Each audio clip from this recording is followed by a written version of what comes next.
অরণ্যে আগুন লাগলে দেবতাও পড়ে, শয়তানও পড়ে।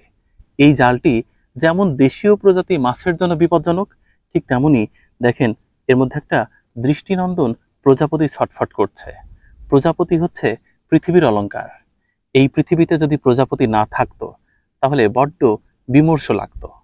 এই চায়না দুয়ারি জালটি মাছের প্রজাতি তো ধ্বংস করছেই, দেশীয় প্রজাতির যত মাছ আছে সবই ধ্বংস করে ফেলছে। এটা খুবই বিপত্তিকর এবং বিপজ্জনক নিষিদ্ধ জাল। এই জালটি শুধু জলজ প্রাণীদেরকেই ধ্বংস করছে না, দেখেন উপরে রেখে দিয়েছে আর এর মধ্যে প্রজাপতি আটকা পড়েছে।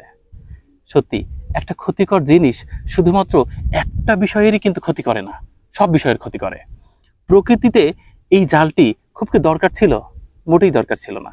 এই যে বিশাল দীর্ঘদেহী একটা জাল ফেলে রেখেছে, তার মধ্যে ছোট ছোট কীটপতঙ্গ ঢুকছে, মারা যাচ্ছে, সবগুলো উপকারী। দেখেন এইটা জলজ প্রাণীদের জন্য যতটা হুমকি স্বরূপ, আবার এই সুন্দর প্রজাপতির জন্য ততটা হুমকি স্বরূপ। ওরা ওর মধ্যে ঢুকে পড়েছে কোনোভাবে, এখন বের হতে পারছে না। আমরা অবশ্য চেষ্টা করব প্রজাপতিকে রেস্কিউ করার।